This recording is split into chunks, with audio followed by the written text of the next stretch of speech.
The hormone augmentation thing is always a little bit of a complicated discussion, but there's so much that's happening there right now that's really interesting. Like what? Well, for instance, sort of back to the topic of supplements, I always say, look, their behaviors are the fundamental layer. You have to do the right things for anything, for sleep, for learning, for sports performance. But then there's nutrition, supplementation, prescription drugs, and then off-label stuff, right?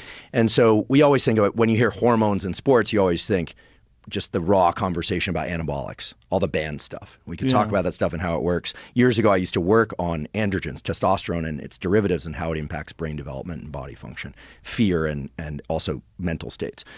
But there's a category of supplements that are very interesting that for most people who aren't exploring testosterone augmentation for sport work very well to increase testosterone by about 100 to 200 points. Not, 300, not a tripling or anything like that. And the main ones are two substances. One is called Tongat Ali. Oh, yeah. That stuff's real, huh? Yeah. Oh, yeah. Because what happens is the testosterone molecule, it's basically carried in a cargo. So it can be in its free form, unbound form, free testosterone. And everyone says, I want more free testosterone. You want more, but these what are called sex hormone binding globulins. So there's something called sex hormone binding globulin and albumin. They carry the testosterone molecule to the different tissues of the body. So you don't want all your testosterone free. You want some of it bound up so that it can be delivered to the different tissues, including your brain. But if you have too much sex hormone binding globulin, the testosterone can't really do its things, okay? So Tonga Ali, about 400 milligrams per day, has the effect of raising free testosterone and overall testosterone by about 100 to 200 points.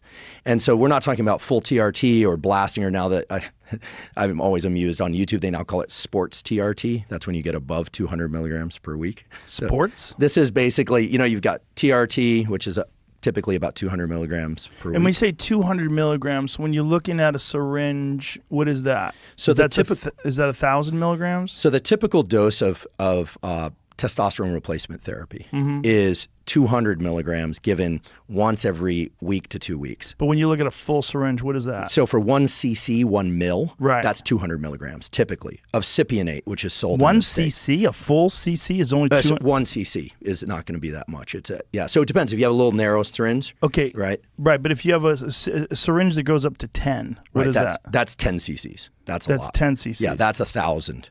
Milligrams. That makes sense. Right. So it would be 2 on that, and that's 200 milligrams. That's right. So, so as long as we're going down this path. I thought you were saying like 2 full syringes. Yeah. I mean, I actually think that a lot of people who think they need TRT, when I hear about guys in their 20s and 30s, look, I'm in my mid-40s, and I can tell you that you can get and maintain very healthy testosterone levels without TRT if you do the right things, the behaviors, the nutrition, all the other stuff. Early on, there's sometimes people have hypogonadal syndromes and things like that. There's a lot of issues with guys with head injuries. And with head injuries, and absolutely, it'd be an interesting conversation to talk about the role of testosterone in neural repair. It's very interesting. But when you look at TRT, I mean, the way that the clinics and the doctors typically do it is to give 200 milligrams and then send people out for 2 weeks, and then they come back because they can charge them to come back repeatedly. It's clear that without any TRT, the testes normally make anywhere from 7 to 15 milligrams of testosterone per day. So taking this massive dose and then waiting 2 weeks is absolutely foolish. It's amazing to me that the medical profession does this, because it doesn't match anything about the normal patterns of endocrinology. It's just not how the body works. The way